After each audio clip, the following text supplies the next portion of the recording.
Hello! పిల్లలు, మనవలు వచ్చి కూర్చోండి. మనం మళ్ళీ కృష్ణుడి కథలు చెప్పుకుందాం భాగవతం. ఈ అగ్నిజ్యోతనుడు ని అగ్నిజ్యోతనుడును, కృష్ణుడు కలిసి రథంలో వచ్చారు. ఈవిడ ఈ రుక్మిణీదేవి ఏమిటి ఇంకా కృష్ణుడు రాలేదు. ఈ బ్రాహ్మడు కూడా ఏమీ చెప్పలేదొచ్చి అని చెప్పి ఎదురు చూస్తున్న టైంలో ఆ బ్రాహ్మడొచ్చాడు. వచ్చి, "అమ్మా! నీ పూజలు ఫలించాయి తల్లి. నీ అదృష్టం బావుంది. నాతోటి పాటే వచ్చారు కృష్ణ భగవానుడు కూడాను. నీ నిన్ను గురించి ఆయన కూడా అన్ని విషయాలు తెలుసుకున్నారు. నీ అందచందాలు, నీ నడవడి, నీ మంచితనం అన్నీ ఆయన తెలుసుకున్నారు. తెలుసుకుని నిన్ను రాక్షస వివాహం చేసుకుందికి ఆయన ఇష్టపడొచ్చారమ్మా" అని చెప్పి ఆయన ఎప్పుడైతే చెప్పారో, ఈ విదర్భ రాజపుత్రుందే ఈ రుక్మిణీదేవి చాలా సంతోషించింది. చాలా సంతోషించి, "బ్రాహ్మణ వంశానికి శిరోమణి వంటి వాడవు తండ్రి నువ్వు" అని చెప్పింది ఆ బ్రాహ్మణ్ణి.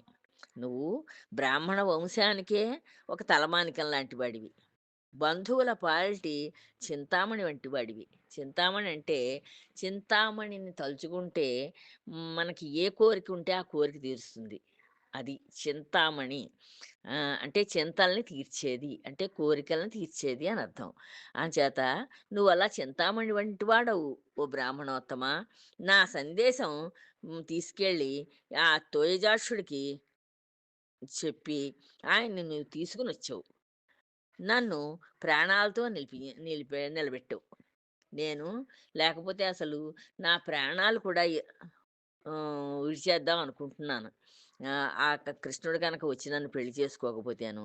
నీ కరుణ చేత నేను జీవించాను. నీ వంటి పుణ్యాత్ములు ఈ పుడమిలో లేరు. నీ అంత గొప్ప పుణ్యాత్ములు అసలు ఈ భూమి మీద ఇంకొకళ్ళు నాకు కనిపించలేదు. నీవొనర్చిన ఈ ఉపకారాన్ని ఇంకే ప్రత్యుపకారంగా నేనేం చేయగలను చెప్పు ఓ బ్రాహ్మణోత్తమా! అంచేత నేను నీకు 2 చేతులు జోడించి నమస్కరిస్తున్నాను తండ్రి అని చెప్పింది. అని అంజలి ఘటించింది. అని ఆయనకి నమస్కారం చేసింది. చేసి అంతటా ఆ భీష్మక మహారాజు బలరామకృష్ణులొచ్చారని ఆయన తెలుసుకున్నాడు. అంటే ఈ రుక్మిణీదేవి తండ్రికి కూడా తెలిసింది. బలరామకృష్ణులు కూడా ఈ ఆహ్, ఈ రుక్మిణీదేవి ఆహ్, మా పెళ్ళికి వాళ్ళు కూడా వచ్చారు అని చెప్పి, తన తనయ స్వయంవరానికి, స్వయంవరానికి వాళ్ళు కూడా వచ్చారని చెప్పి తెలుసుకుని, మంగళవాద్యాలు మ్రోగుతూ ఉంటే ఎదురేగాడు. వాళ్ళకి ఎదురు వెళ్ళాడు. బలరామకృష్ణులకి. ఎదురెళ్ళి శాస్త్రోక్త విధానంతోటి వాళ్ళని పూజించాడు. శాస్త్రాల్లో ఎలా చెప్పారో, వాళ్ళు అలాంటి పెద్దవాళ్ళు అంటే గౌరవనీయులొచ్చినప్పుడు వాళ్ళని ఎలా పూజించాలి. వాళ్ళు స్వయంవరానికొచ్చారు పైగాను పెళ్లి కొడుకుగా వచ్చినట్లు లెక్క కృష్ణుడు. అంచేత ఆయన్ని ఎలా పూజించాలో ఆ బ్రాహ్మణోత్తములని అడిగి తెలుసుకుని మధుపర్కాలిచ్చాట. అంటే తియ్యటి త్రాగడానికి వీలుగా ఉండే పదార్థాలని తాగడానికిచ్చి, నానా విధాలైన అంబరాలు, నగలు మొదలైన కానుకలు అర్పించాడు. ఎన్నో రకాల బట్టల్ని, నగల్ని ఇలాంటి కానుకలన్నీ కూడా ఈ కృష్ణ భగవానుడికి, బలరాముడికి ఇచ్చారట. చుట్టాలతో, సేనలతో ఏతెంచిన ఆ రామకృష్ణులకు సత్వరం సమస్త సౌకర్యాలు ఉన్న విడుదల ఏర్పాటు చేశాడు. అప్పుడు ఆయన ఏం చేశాడు, చక్కగా ఈ చుట్టాలతోటి, వాళ్ళతోటి వచ్చాడీయన. కృష్ణ భగవానుడు. ఆయన ఒక్కడే రాలేదు. ఆయన, అన్నగారు చుట్టాలతోటి కలిసొచ్చారు. అందుకోసానని ఆ చుట్టాలతోటి, సైన్యంతోటి వచ్చారు కనుక ఆయనకి ఎటువంటి విడిదిస్తే బావుంటుంది అని ఆలోచించి, సకల సౌకర్యాలు ఉన్న విడిదులు ఏర్పాటు చేశాట. ఈ విధంగా కుండినపురికి చేరిన రాజులందరికీ వారి వారి వయసుకి ఈ కుండిన నగరం అంటే వీళ్ళ నగరానికి వచ్చిన ఈ ఈ రాజు యొక్క భీష్మక మహారాజు యొక్క నగరానికి ఈ స్వయంవరానికి వచ్చిన రాజులందరికీ కూడా వాళ్ళ వాళ్ళ వయస్సుల్ని బట్టి, వాళ్ళ శక్తికి, వాళ్ళ సంపత్తికి తగినట్లుగా వారు కోరిన వస్తువులన్నింటినీ తెప్పించి ఇచ్చాట. ఇచ్చి ఆదరించాడు భీష్మకుడు. ఆయన ఆయనకి హ్మ్. వాళ్ళ వాళ్ళందరికీ కూడా ఆయన శక్తానుసారం వాళ్ళందరినీ కూడా చక్కగా ఆదరించాట. అంతటా విదర్భ పట్టణ ప్రజలు శ్రీకృష్ణ భగవానుడు అరుదించిన వార్త ఆకర్ణించిన వాళ్ళై అరుదించి ఈ లోపులో ఆ విదర్భ నగరంలోను అప్పుడే బలరామకృష్ణులు వచ్చారు. కృష్ణ భగవానుడు ఈ రుక్మిణీదేవిని స్వయంవరంలో పెండ్లాడడానికొచ్చాడు అని చెప్పి తెలుసుకున్నారట. ప్రజలకు ఎప్పుడైతే తెలిసిందో వాళ్ళందరూ కూడా చక్కగా వచ్చేసారట వాళ్ళు కూడా బయలుదేరి. అవలోకించి తమ కన్నులనే దోసిళ్ళతోటి గోవిందుని వదనారవింద సౌందర్యాన్ని ఆస్వాదించుతూ ఇలా పలికారు. ఇంకా కృష్ణుడి యొక్క అందాన్ని వాళ్ళు చూసారట. చూసి దోసిళ్ళతోటి దోసిళ్ళతోటి చక్కగా ఈ గోవిందుడి యొక్క ఈ ముఖ సౌందర్యాన్ని తాగేస్తున్నారా వీళ్ళందరూను అనిపించిందిట చూసి వాళ్ళకి. అంత అంత ప్రేమతోటి ఆహ్, ఈ ముఖ సౌందర్యాన్ని కృష్ణుడిని వాళ్ళందరూ చూస్తున్నారట. ఈ చక్రాయుధుడు విదర్భ రాజకుమారికి ఎంతో తగి ఉన్నాడు. వాళ్ళు అనుకుంటున్నారనమాట. వాళ్ళలో వాళ్ళు చెప్పుకుంటున్నారు. ఓ అమ్మలారా! ఈ ఈ ఈ చక్రాయుధుడున్నాడే, ఈ శ్రీకృష్ణ భగవానుడు మన రాజకుమారికి ఎంతో తగున్నాడు ఈయన.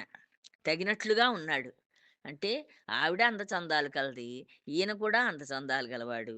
అంచేత ఇద్దరికీ కనుక కళ్యాణం చేస్తే చాలా అందంగా ఉంటుంది చూడ్డానికని చెప్పుకుంటున్నారు. నిజంగా వైదర్భి ఈ చక్రికి మిక్కిలి తెగి ఉంది. నిజంగా కూడా ఆవిడ ఈ వైదర్భి ఉందే రుక్మిణీదేవి, ఈవిడ ఈ చక్రికి తగిన ఇల్లాలు. ఆహా! ఎంత చక్కని దాంపత్యం. చూడ్డానికి ఎంత అందంగా ఉంటుందో దాంపత్యం. వీరిద్దరిని ఆలుమగలుగా జతకూర్చిన ఆ విధాత ఎంత నెరజాణ. ఆ బ్రహ్మగారున్నాడే, ఇద్దరిని అలా పుట్టించి, చక్కగా వీళ్ళిద్దరికీ దాంపత్యాన్ని కూర్చాడే ఆయన, ఎంత గొప్పవాడో కదా! అని చెప్పి బ్రహ్మగారిని కూడా మెచ్చుకుంటున్నారు. ఆయన వీళ్ళిద్దరిని ఇంత అందంగా ఒకళ్ళకొకళ్ళు తగినట్లుగా పుట్టించి, మళ్ళీ వీళ్ళిద్దరికీ జత కలుపుతున్నాడు గనక, ఆ బ్రహ్మగారిని గూడా మెచ్చుకున్నారు. చక్కటి జంటని ఏర్పాటు చేస్తున్నాడు ఆ బ్రహ్మగారని. మా పుణ్యఫలంగా ఈ చక్రాయుధుడు తన పరాక్రమంతో శత్రువులను పారద్రోలి, మా రాకుమారిని పెండ్లాడుగాక. వాళ్ళందరూ దీవెన కూడా ఇస్తున్నారు. మా ఈ ఈ చక్రాయుధుడున్నాడే, ఈ విష్ణుమూర్తి, ఈ శ్రీకృష్ణ పరమాత్మ, ఈయన మా పుణ్యఫలంగా మేం చేసుకున్న పుణ్యంగా ఈ మా తన పరాక్రమంతోటి శత్రువుల్ని ఓడించాలి. ఓడించి వాళ్ళని పారద్రోలి తరిమేసి మా రాకుమారిని పెండ్లాడుగాక అని చెప్పి చక్కగా దీవెన కూడా ఇచ్చారు. అక్కడ పుర ప్రజలందరూను. అంటే ఆ రాజన్న, ఆ రాజకుమార్తె అన్న ఈ మాటల్ని బట్టి మనకు అర్థమవుతోంది. ఎంత గౌరవం, ఎంత మర్యాద, ఎంత వాళ్ళకి ప్రేమ ఉందో ఆ రాకుమారి మీద మనకి అర్థమవుతోంది. ఇలా అనుకుంటోన్న సమయంలో పాలతలాన ముంగుర్లు ముసురుకొనగా ఈ రుక్మిణీదేవికి ఈ ముఖం మీద ముంగుర్లు ముసురుకున్నాయట. వచ్చి వాలాయట. వాలితే రుక్మిణీ కన్య గౌరీదేవిని అర్చించుటకై అంతఃపురం నుంచి సపరివారంగా అమ్మవారి గుడికి బయలుదేరింది. అదే టైములో కృష్ణ భగవానుడలా ఆ వీధుల్లో వస్తున్నాడు. ఆహ్, వస్తూ ఈ ప్రజలందరూ చూసి చాలా సంతోషిస్తున్నారు. ఆ సమయంలో ఈ రుక్మిణీ కన్యేమో గౌరీదేవిని పూజించడం కోసమని అంతఃపురం నుంచి బయలుదేరి సపరివారంగాను అమ్మవారి గుడికి వెడుతోంది. వీరభటులు కవచాలు తొడుక్కొని పలు విధాలైన ఆయుధాలు ధరించిన వారే ఆమెను పరివేష్టించి నడిచారు. ఇంక వీరభటులున్నారు. ఆ భటులు ఆవిడతోటి పాటు నడుస్తున్నారట. చక్కని కవచాలవి తొడుక్కుని. అంటే ఎవరైనా ఈవిడ్ని ఎత్తుకుపోవడానికి దానికి ఎవరైనా వచ్చారంటే వాళ్ళతోటి యుద్ధం చేయడానికి, ఈవిడ్ని రక్షించడానికి వాళ్ళు పలు విధాలైన ఆయుధాలను కూడా పట్టుకుని ఆవిడతోటి నడిచి వెడుతున్నారట. వారకాంతలు తినుబండారాలు, కానుకలు చేకొని బారులు తీరి రాజకుమారి ముందు సాగిపోయారు. ఇంకా వారకాంతలున్నారు. అంటే మిగతా స్త్రీలు, ఆ స్త్రీలందరూ కూడా చక్కగా ఈ తినుబండారాలన్నీ చేత్తోటి పట్టుకుని రకరకాల తినుబండారాలు, ఆయుధాలు ధరించిన వారై ఆయుధాలు కూడా ఉన్నాయి వాళ్ళ దగ్గర కూడా ఆడవాళ్ళ దగ్గర. ధరించిన వారై ఆమెను పరివేష్టించి నడిచారు. అహా! బారులు తీరి రాజకుమారి ముందు సాగిపోయారు. బారులు తీరి వీళ్ళు ఈ తినుబండారాలవి పట్టుకుని రాజకుమార్తె ముందు నడుస్తున్నారట. బ్రాహ్మణ సువాసినులు పూలు పెట్టుకొని, చందనం పూసుకొని, కొత్త చీరలు కట్టుకొని, సొమ్ములు దాల్చి, పాటలు పాడుతూ ఆమెను అనుసరించారు. ఇంక బ్రాహ్మణ స్త్రీలున్నారు. వాళ్ళు చక్కగా కొత్త బట్టలు కట్టుకున్నారట. ఆహ్, హ్మ్, చ పువ్వులు పెట్టుకున్నారట తల నిండాను. చందనం పూసుకున్నారట. అంటే గంధం రాసుకున్నారు. సొమ్ములు పెట్టుకున్నారు. రకరకాల ఆభరణాలను ధరించారు. పాటలు పాడుతున్నారు. ఆ! భగవంతుడికి సంబంధించిన పాటలు పాడుకుంటూ ఆవితో ఆవిడను అనుసరించి వెడుతున్నారు. ఉడుక, మద్దెల, శంఖము, తప్పెట, బాక, పిల్లన గ్రోవి, భేరి మొదలైన వాద్యాల మోతలు గగనమంటాయి. ఇవన్నీ రకరకాల వాయిద్యాలు వాయిస్తున్నారు. పెళ్లి కూతురు కదా మరి! ఆ పెళ్లి కూతురుతోటి వెడుతూ ఈ వాద్యాల వాళ్ళు రకరకాల వాద్యాలు వాయిస్తుంటే, ఆ మోతలన్నీ కూడా దాంట్లోంచి ఆ వాద్యాల్లోంచి వచ్చే మ్రోతలున్నాయే చప్పుళ్ళు. ఆ చప్పుళ్ళు ఆకాశాన్ని అంటుతున్నాయా అనిపించిందట. అంత గొప్పగా వాయిస్తున్నారట వాళ్ళు. చెలికెత్తెలు, దాదులు, బాంధవ స్త్రీలు ఆమెను వెంబడించారు. ఇంకా ఆవిడతోటి కూడా ఆవిడ చుట్టూ రుక్మిణీదేవి చుట్టూ చెలికత్తెలున్నారట. దాదులున్నారు. అంటే పెద్దవాళ్ళు, పెద్ద స్త్రీలు కూడా ఉన్నారు. బాంధవ స్త్రీలున్నారు. అంటే చుట్టాలున్నారు.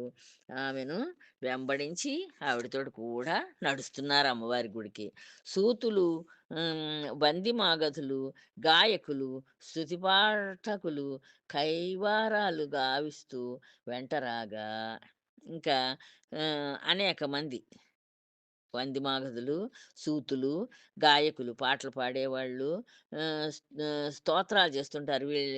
ఈ రాజు ఇంత గొప్పవాడు, ఈ రాజు కూతురు ఇంత గొప్పది, ఈవిడికి ఇవొచ్చును, అవొచ్చును అని ఏవో కొత్త కొత్త వాళ్ళకి తోచిన ఈవిడని గురించిన మాటలన్నీ చెప్తూ ఉంటారు. చక్కగా వాళ్ళు కూడా వెంటొస్తున్నారట. రుక్మిణి గోవిందుని పాదార విందాలు హృదయంలో స్మరిస్తూ ఈ రుక్మిణీదేవి ఏం చేస్తోంది, ఈ గోవిందుడి యొక్క పాదాలని ఆవిడ తలుచుకుంటోందట. ఆయన పాదాలని మనసులో ధ్యానిస్తోందట. ఈ హృదయంలో ధ్యానిస్తూ, స్మరిస్తూ హంసగమనంతోటి అంటే నెమ్మదిగా నడుస్తోందావిడ. హంసలాగా. అంబికాలయానికి వచ్చింది. ఆ అమ్మవారి గుడికి చేరుకుంది. కాలు చేతులు కడుగుకొని, ఆచమించి, పరిశుద్ధురాలై పరమేశ్వరి సన్నిధికి చేరింది. కాళ్ళు, చేతులు శుభ్రంగా కడుక్కుంది. గుడికొచ్చింది కదా! నడిచొచ్చింది. అందుకని కాళ్ళు, చేతులు కడుక్కొని, ఆచమనం చేసి, పరిశుద్ధురాలై పరమేశ్వరి దగ్గరికి చేరుకుంది. అప్పుడు ముత్తైదువులైన బ్రాహ్మణ సతులు పరమేశ్వర సహితంగా భవానికి అభిషేకం గావించారు. ఇంకా బ్రాహ్మణ ముత్తైదులున్నారక్కడ. ఆ ముత్తైదులు చక్కగా పరమేశ్వరుడికి, పరమేశ్వరికి ఇద్దరికీ కూడా అభిషేకాలు చేశారట. గంధాక్షతలు సమర్పించారు. గంధము, అక్షతలు ఇవన్నీ కూడా ఆ దేవతలిద్దరికీ సమర్పించారు. వస్త్రాలతో, పూదండలతో, ఆభరణాలతో అమ్మవారిని అలంకరించారు. వస్త్రాలు కప్పారు చక్కగా అమ్మవారికి. పూదండలు వేశారు. ఆభరణాలు పెట్టారు. ఇలాగా అమ్మవారిని చక్కగా అలంకరించారట. ధూపదీపాలిచ్చారు. ధూపం వేశారు. దీపాలు వెలిగించారు. పలు రకాల పిండి వంటల నైవేద్యం పెట్టారు. ఆ అమ్మవారికి, అయ్యవారికి అనేక రకాల పిండి వంటలు వాళ్ళు కూడా తీసుకొనొచ్చారు. ఆ పిండి వంటలన్నీ కూడా నివేదన చేశారు. కానుకలర్పించారు. అనేక కానుకలు కూడా ఆ అమ్మవారికిచ్చారట. దీపాలతో హారతులిత్తారు. దీపాలు వెలిగించి హారతులు కూడా ఇచ్చారట. శివుడికి, పార్వతికేను. అనంతరం రుక్మిణీదేవిని దుర్గాదేవికి మొక్కించారు. అది అయిపోయిన తర్వాత అంటే పూజ పూర్తయింది. పూజ పూర్తయిన తర్వాత ఈ రుక్మిణీదేవిని "అమ్మా! నీ కోరిక చెప్పు తల్లి దుర్గాదేవికి, అమ్మవారికి" అని చెప్పి ఆవిడకి మొక్కించారు. ఇలాగా ఆహ్ పూజ అయింది. దుర్గాదేవి పూజ అయిందప్పుడు. అప్పుడు రుక్మిణి భవానిని ఇలా ప్రార్థించింది. అప్పుడు ఈ రుక్మిణీదేవి ఏమని ప్రార్థించిందంటే, "అమ్మా గౌరీ, శాశ్వతులు, ఆది దంపతులు అయిన పార్వతీ పరమేశ్వరులను మేము మదిలో నమ్ముకొని ఉన్నాను. నేను నా మనస్సులో మిమ్మల్నే నమ్ముకున్నాను తల్లి. మీరు ఆది దంపతులు. అంటే మొట్టమొదటి అన్ ఆహ్, దంపతులు మీరిద్దరూను. పార్వతీ పరమేశ్వరులు. అంచేత మిమ్మల్నే నమ్ముకున్నాను నేను. భక్తితో కొలుస్తున్నాను. అమ్మలలో నీవు అమ్మవి. అమ్మల్లో అందరి అమ్మల కంటే కూడా నువ్వు మేటి దానవు, గొప్ప దానవు, మొదటి దానవు, దయకు సముద్రం వంటి దానవు. నీకు ఎంతో దయుంది తల్లి. నువ్వు సముద్రం అంత దయ కలిగిన తల్లివి. వెన్నుని నాకు విభుని గావించు తల్లి. ఆ కృష్ణ భగవానుణ్ణే నాకు భర్తగా చేయి తల్లి అని దండం పెట్టుకుందిట. నిన్ను నమ్ముకున్న వారికి ఎన్నటికినీ నష్టమేమనేది లేదు కదా! నిన్ను గనక నమ్ముకుంటే, అలా నిన్ను నమ్ముకున్న వాళ్ళకి నష్టం లేదు కదా! అందరికీ లాభమే కలుగుతుంది. వాళ్ళకి ఆనందాన్నే ఇస్తావు తల్లి అని చెప్పి ఈవిడ రుక్మిణీదేవి ఆ అమ్మవారికి మొక్కుకుంది చక్కగాను. అప్పుడు ఈ పద్యం పాడిందనమాట. నమ్మితి నామనంబున సనాతనులైన ఉమామహేశులన్ మిమ్ము పురాణ దంపతుల మేలు భజింతుగదమ్మ మేటి పెద్దమ్మ దయాంబు రాశివి కదమ్మ హరిం బతిసేయుమమ్మ నిన్నమ్మిన వారికి ఎన్నడును నాశము లేదు గదమ్మ ఈశ్వరి అని చెప్పి ఆ పద్యం అన్నమాట. ఆ పద్యానికి ఇందాక ముందు చెప్పానే అదంతా దాని అర్థం. అలా పూజించి ఆవిడ ఆ అమ్మవారికి మొక్కుకుంది. ఇలా వేడుకుంటూ వైదర్భి దుర్గకు నమస్కరించి భర్తృ సమేతలైన బ్రాహ్మణ పత్నులకు ఉప్పు, అప్పములు, తాంబూలాలు, మంగళసూత్రములు, చెరకు గడలు ఇచ్చి పూజించింది. ఇంకా అక్కడ బ్రాహ్మణ స్త్రీలు కూడా వచ్చారు కదా! వీరితో ఈ రుక్మిణీదేవితోటి గుడికి. వాళ్ళందరికీ కూడా చక్కగా అంటే అప్పటి కాలంలో అలా ఇచ్చేవారులాగుంది. ఉప్పు ఇచ్చిందిట, అప్పాలిచ్చిందిట, తాంబూలాలు, మంగళసూత్రాలు, చెరకు గడలు. ఇవి శుభలక్షణాలు కలిగినలాగుంది. అందుకోసని వాటన్నిటినీ కూడా ఆవిడ మున్ ఈ పెళ్ళికి ముందు అమ్మవారికి పూజ చేసి, నైవేద్యం పెట్టిన తర్వాత ఇవన్నీ కూడా బ్రాహ్మణ పత్నులకి ఇచ్చిందిట. ఆ ముత్తైదువలు ఉత్సాహంతో దీవెనలిచ్చి రుక్మిణీరమణి తలపై అక్షతలుంచారు. వాళ్ళు ఆ ఈవిడ ఇచ్చిన ఆ తాంబూలాలవి తీసుకుని ఎంతో ఉత్సాహంతోటి రుక్మిణీ దేవి తల మీద అక్షతలుంచి ఉంచారు. ఆ మంగళాక్షతలు ధరించి ఆమె శివకామినికి వందనమునర్చి మౌనవ్రతం మాని గుడి నుంచి వెడలింది. అప్పటిదాకా మౌనంగా వచ్చిందనమాట గుడి దాకాను. మౌనవ్రతంతోటొచ్చింది. ఇంకా ఇప్పుడు మౌనవ్రతం వదిలేసి చక్కగా ఆ మంగళగౌరికి హ్మ్. శివకామినికి నమస్కారం చేసుకుని మౌనవ్రతం మానేసి గుడి నుంచి బయటకొచ్చిందిట. అలా వెడలి వచ్చిన రుక్మిణి మబ్బుల నడుమ నుండి వెలువడి ప్రకాశించే తొలకరి మెరుపులాగా ఉన్నది. ఆవిడెలా ఉందో చెప్తున్నారనమాట. అలా ఆ గుళ్ళోంచి ఆ రుక్మిణీదేవి బయటికి రాగానే ఆవిడెలా కనిపిస్తోందట. మబ్బులుంటాయి. మబ్బులు బాగా పట్టుంటాయి.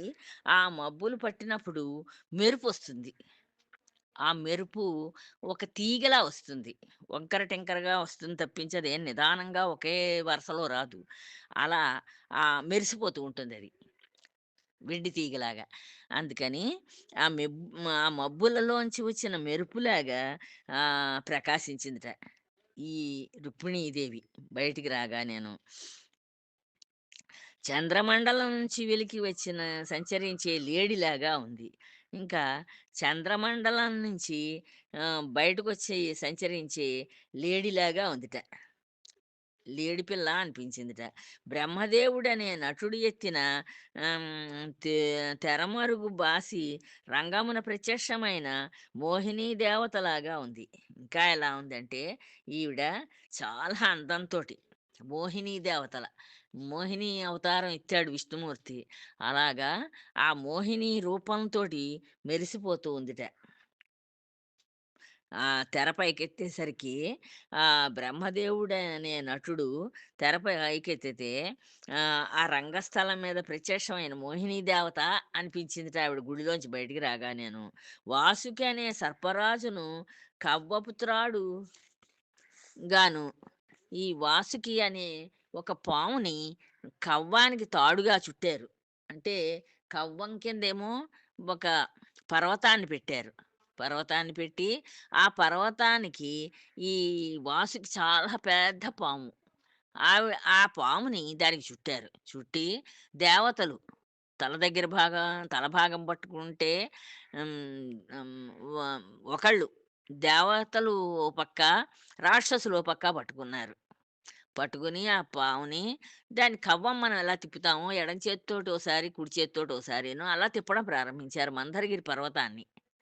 ఆ మందరగిరిని కవ్వంగా చేసి ఈ రాక్షసులు, దేవతలు కుడి ఎడమలుగా చిలికే వేళ ఘూర్ణమానమై ఘుమఘుమ ధ్వనులతో నిండిన మహాసాగర మధ్యం నుంచి నిర్గమించిన రమారమణిలాగా విరాజిల్లింది. అప్పుడు వాళ్ళలా దేవతలును, రాక్షసులు పాల సముద్రాన్ని చిలుకుతూ ఉంటే అందులోంచి లక్ష్మీదేవి పుట్టింది. అలా ఆ లక్ష్మీదేవి ఎలా ఉంటుందో, ఎంత అందంగా ఉంటుందో, ఈ గుడిలోంచి బయటికి వచ్చిన ఈ రుక్మిణీదేవి అలా కనిపించిందిట. చూసేవాళ్ళకి చూపర్లకి. ఇలా పలు కాంతులతో విలసిల్లుతూ రుక్మిణి కాళికాలయం నుంచి బయలుదేరింది. ఇలా ఎన్నో కాంతులతోటి చక్కగా ఎంతో అందంతోటి ఈవిడ మెరిసిపోతూ ఈ రుక్మిణీదేవి కాళికాలయం నుంచి బయలుదేరింది. మానస సరోవరమందు పసిడి తామరల గుంపులో విహరించే కొదమ రాయంచలాగా ఆమె మెల్లగా నడిచింది.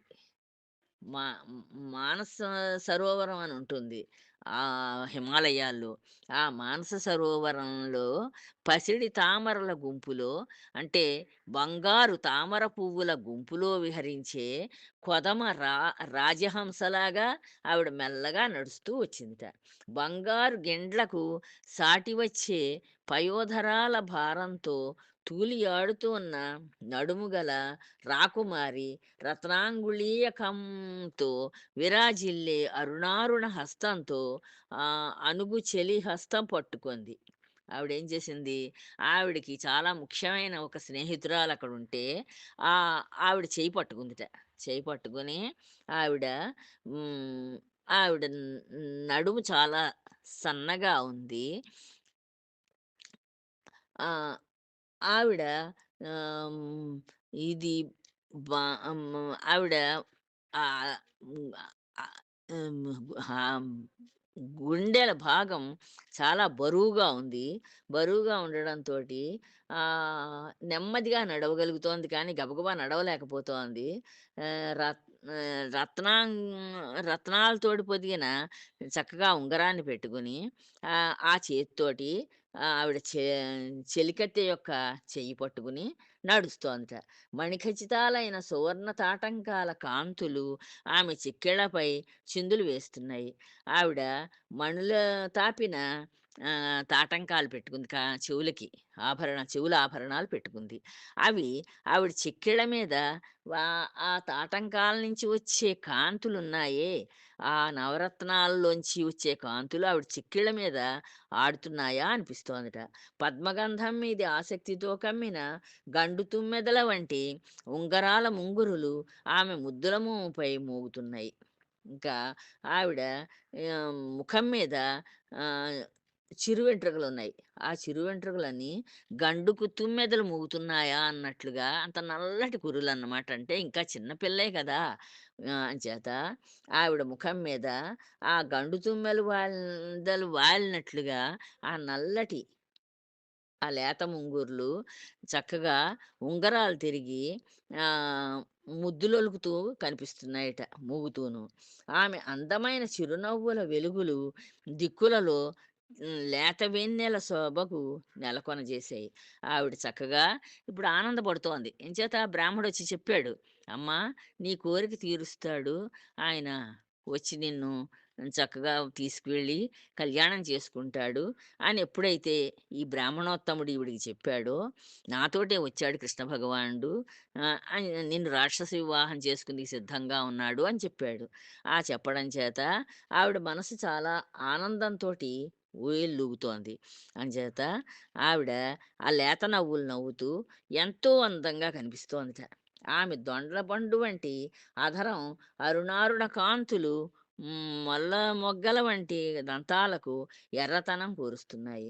ఆవిడ పెదాలు చాలా ఎర్రగా ఉన్నాయంటున్నారు.